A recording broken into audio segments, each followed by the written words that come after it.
What is going on, Big Blue Nation? Will Turpin here, the UK superfan. Thank you guys so much for checking out our video. Today we're going to preview the Kentucky Wildcats versus the Richmond Spiders, which will be a 1 o'clock game on Sunday afternoon. Richmond coming off a big win against Morehead State there in Lexington as part of the Bluegrass Classic. They played very similar as far as how well they played. They played very similar to the way Kentucky did. They shot a high percentage, pretty much controlled Morehead from the very beginning. And one of the things about this Richmond team is they were very good last year. I mean, they were 24-7 under Coach Chris Mooney, 14-4 in the Atlantic 10. And they were going to get an automatic bid last year in the NCAA tournament. And they were extremely high in the offseason about this team because it was basically returning all 5 starters, and all of them had tons of experience.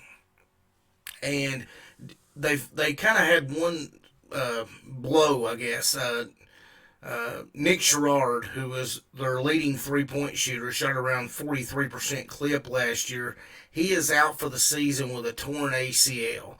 So that lowered and dampened expectations a little bit. They were preseason in most people's top 25, and I noticed kind of looking around, and now they've sort of fallen out of that. Which had nothing to do with their play. I think it was just some people cooled on them after the Sherrard injury, but I'm not really sure that they should because we still have 4 returning starters and 11 returning players overall, and there's some good ones in here. These guys, obviously, they've been playing together, but we're talking about not just 4 returning starters, but 4 returning seniors. And they are highlighted by Jacob Gilliam. He's Gilliard, excuse me. He's a 5'9" guard, weighs 160 pounds. He had a 12.7 points per game and 5.7 assists last year. He was an all A10 performer, and Gilliard is he is really something else. 5'9", 160. You think, what's the story on this guy? Well, he's on pace to possibly become the all-time steals leader in the history of the NCAA. So I thought that was really interesting. So, he's obviously an elite defender, pickpocket, keeps his hands in the passing lane. He's very active and has an extremely high basketball IQ. And it doesn't hurt the fact that he's been through 3 years of battle-tested, in a battle-tested environment. So he's a very big piece of the puzzle for them. Also, Richmond, their shooting guard. Notice the theme here: a 6 foot, 175 pound senior. He averaged 17.7 points last year. I think he was their leading scorer last year. And just a solid guy, very efficient, and that's the one thing about their core 4. It would have been a core 5 if Sherrard hadn't got injured, but their core 4 is going to do a lot of the lifting for this Richmond Spider team. They know where their bread is buttered, so to speak, and they don't get too far out of their comfort zone. They run their stuff, and it's really hard to get them to kind of buckle under any kind of. They've been there and done that, so to speak. Now, speaking of Sherrard, he is replaced by a kid that's not as great a scorer as Sherrard. So this is going to be one of the interesting things about this Richmond Spider team, to see how they react, because they're going to be putting in a 6'7" forward named Tyler Burton. He's a very athletic wing. He can actually block shots and rebound the ball from what I can see at an above average level, especially for a guy playing the 3 spot.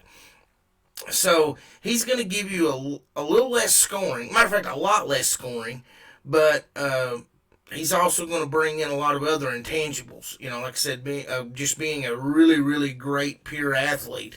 And we'll get into this here just a little bit more with the matchups here in a minute. We'll run through those. But next up for this team, they have 6'7" power forward, Nathan Ko, and I mean he was a real interesting study. I mean, this guy, 225 pounds. Last year, he averaged about 9 points a game last year.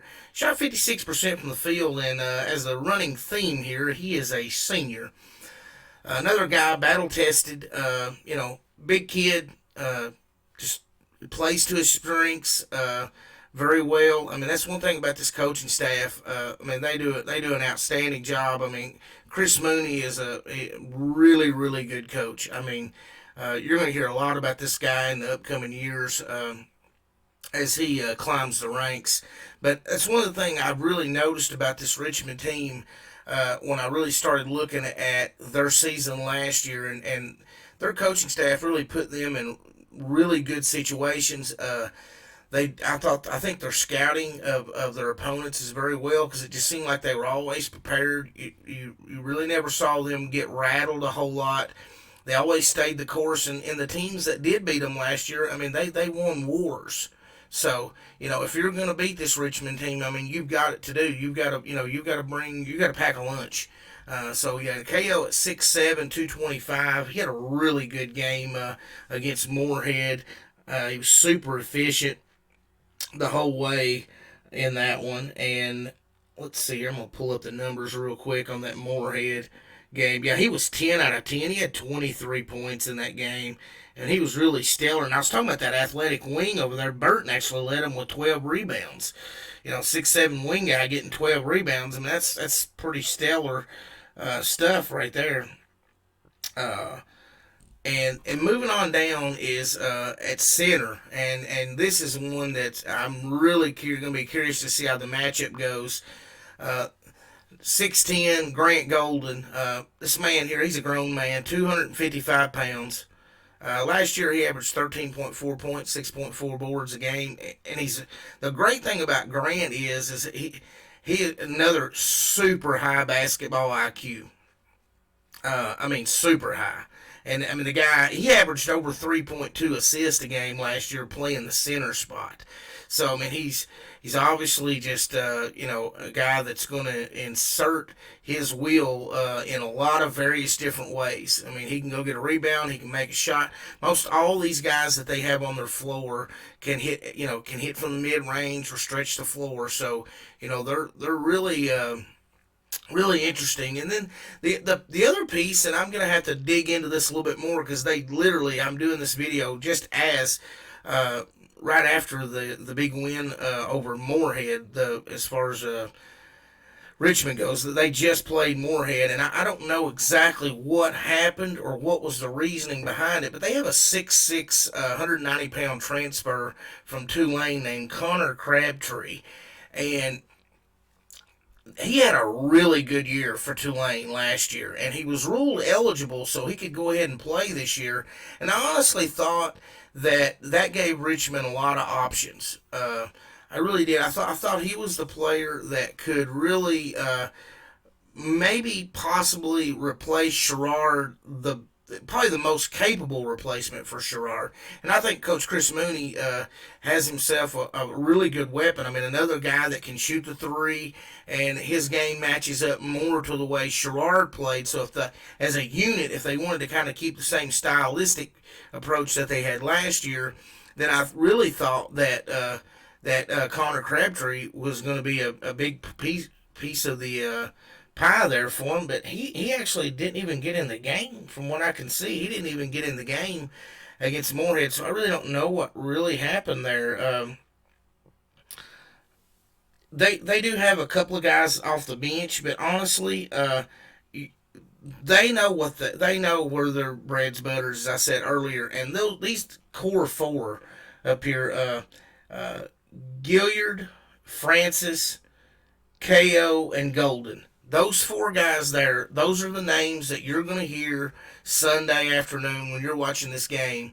Like I said, you're going to see Gilliard. He's going to be a guy with active hands and trying to wreak havoc. but like I said, this is a really good team. But let's switch over and talk about from the Kentucky standpoint, because there are places where I feel like we can attack this team, and and I don't think Richmond is just a bunch of experienced players that are average basketball players. I mean, this is a really, really talented group, but at the same time, you don't find, and I've said it, in almost every video. I'm kind of sounding like a broken record, I know, but you just don't see the kind of athleticism that an Isaiah Jackson at 6'10" has, and a 6'7" shooting guard like Terrence Clark. That kind of athleticism is extremely rare. Like I said, even for Kentucky, even by Calipari recruiting standards, he has really put together a super elite athletic squad. Now, how that translates to on the court when we face a team that can smack us around a little bit, because I mean, Grant Golden, he's 6'10", 256 pounds. We look over here at Olivier Sarr, he's 7 foot, 237 pounds.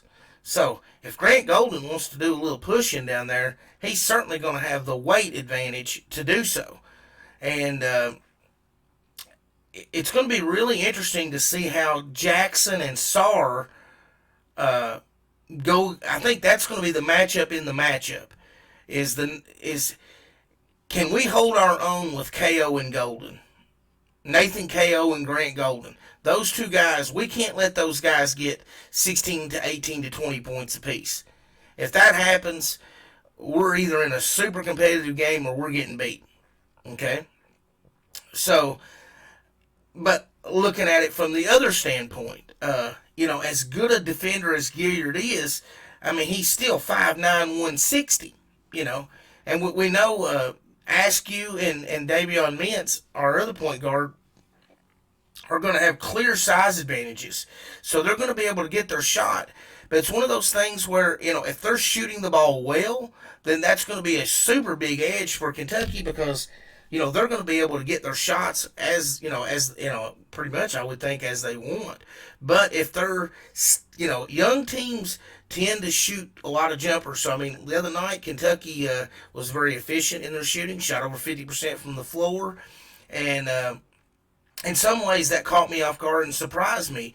But can they duplicate that performance? That's what's going to be interesting. We're going to learn a lot about our Kentucky team on Sunday afternoon, because these guys do present some challenges. But with that said, when you've got a guy like Brandon Boston Jr., who is legit NBA ready player, I mean, he has an NBA game right now. I mean, like I said, a lot of people come into the season and had him as a lottery pick. I think he's actually going to be,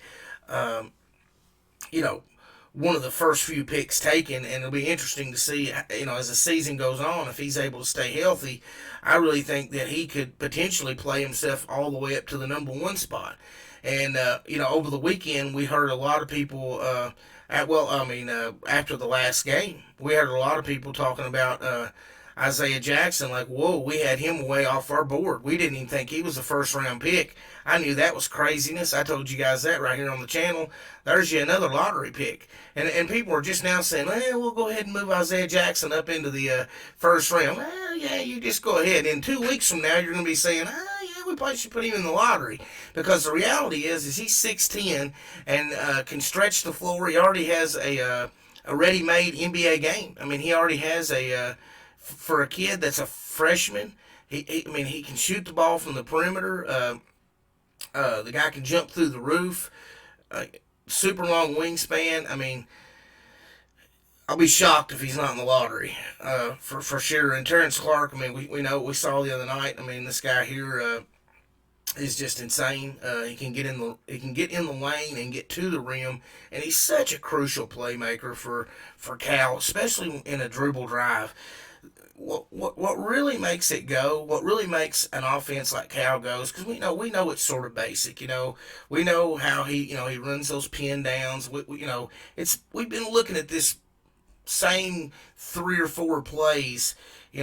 When Boston was coming off those screens the other night, I was like, holy cow, he missed both of them, but it's like, wow, he looks like Jamal Murray out there running from one side to the other, because that's what it reminded me of. Because Murray was a guy that just never stopped moving. Jamal he would run to one side, and if it wasn't there, he would circle through his screen, and he'd slide back, and he'd run back over to the other side and come off that curl, and he was just constantly moving, and that's what I saw the other night from Brandon Boston Jr. BJ. He was constantly on the go, so it'll be interesting to see how this game plays out. There's many scenarios. Like, I don't have a prediction on how this is going to go. I really don't. It's a game. I still think Kentucky's talent is so elite, and athleticism is so elite, that, like, if they are able to harness that like they were the other night, and just because the execution was so good, we can say, well, they put the ball in the basket, but let's be real. The reason why they were able to put the ball in the basket is because they continuously got good shots. And they made the extra pass. They made the smart pass. They took the high percentage. Stuff that we typically don't see a Cal team do until after Christmas.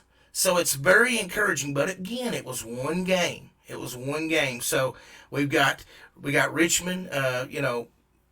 We got them. Then we got Kansas on Tuesday. I have a lot to say about that game.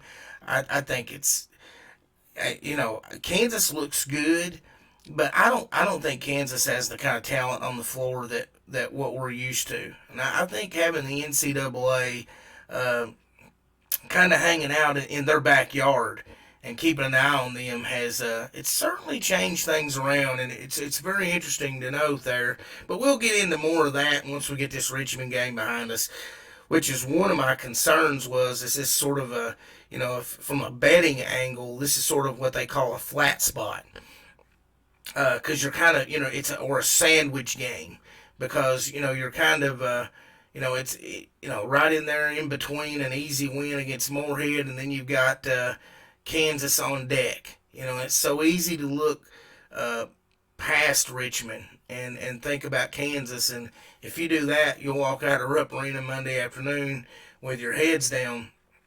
But I don't think that'll happen. I really do. I think this will be a good game, depending on how much we slow down Richmond, because again, we have a lot of length.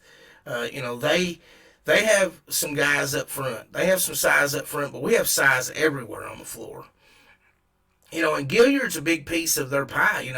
That 12 or 13 points that he continuously gets. If we could hold him to single digits, keep Blake Francis. Blake Francis is the kind of guy that can score 30 any given night. I'm not as concerned about Tyler Burton, because he didn't shoot the ball well in the game against Moorhead, and he didn't shoot the ball well last year. But those 4 guys are going to do a lot of the heavy lifting. So at any point in time where they have bench players on the floor, Kentucky needs to give those guys a little more room on the perimeter and let them take shots. And anytime Gilliard, Francis, KO, and Golden aren't shooting the ball, that's a win for Kentucky right there. So it'll be interesting to see if Crabtree gets into the game and exactly what was going on. Like I said, I didn't have a chance to figure that out before I shot this video. I kind of had a deadline to get this thing done tonight, and that way it's up for consumption on Saturday morning for you guys. So that's it. Kentucky's 1-0. Richmond's 1-0.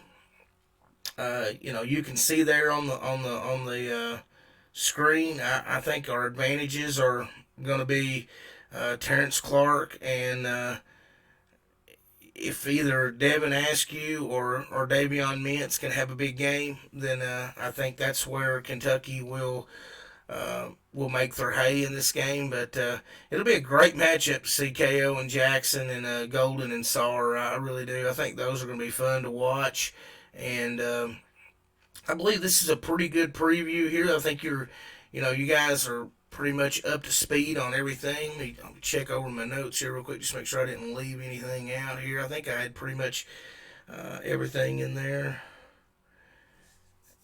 Yeah, like I said, I was gonna, Cameron Fletcher. We saw him the other night. That's the guy that we've been talking about. So obviously, he and Davion are probably going to be the solidified guys off the bench. I don't look for Keon to play tomorrow, so those 7 players will probably get most of the minutes. That'll be another interesting thing if foul trouble comes into play or anything like that. Cameron Fletcher is more than capable of getting in there, and even at 6'6", he'll get in there and he's going to be undersized though. He'll be undersized against KO and Golden, so we don't need any. This is a game we don't want to get in foul trouble on. We really need to be able to run our rotation kind of the way we want to. But again, I think this right here has got you guys pretty well covered to give you a little idea of what Richmond's all about. And again, we'll be coming back here Sunday evening right after the game, and we'll get a post-game report up and kind of go over what was good and bad, and see exactly what we thought of the performance. I'll give you my thoughts on an analysis on what we saw as soon as it's over with on Sunday afternoon. You guys, I appreciate y'all coming over and checking out the video. If you haven't already, go ahead and give this video a like. Helps us with the algorithm, gets more eyes on us. And if you haven't already, go down there and hit that subscribe button and kind of go on this journey with us this year as we enjoy the path, hopefully, to what will be our 9th national championship. Wouldn't that be nice? Come April or May or whenever it is. But this is Will Turpin again, UK Superfan. I appreciate you guys' support, and we will see you guys on Sunday. Have a good night, y'all. Thanks. Bye-bye.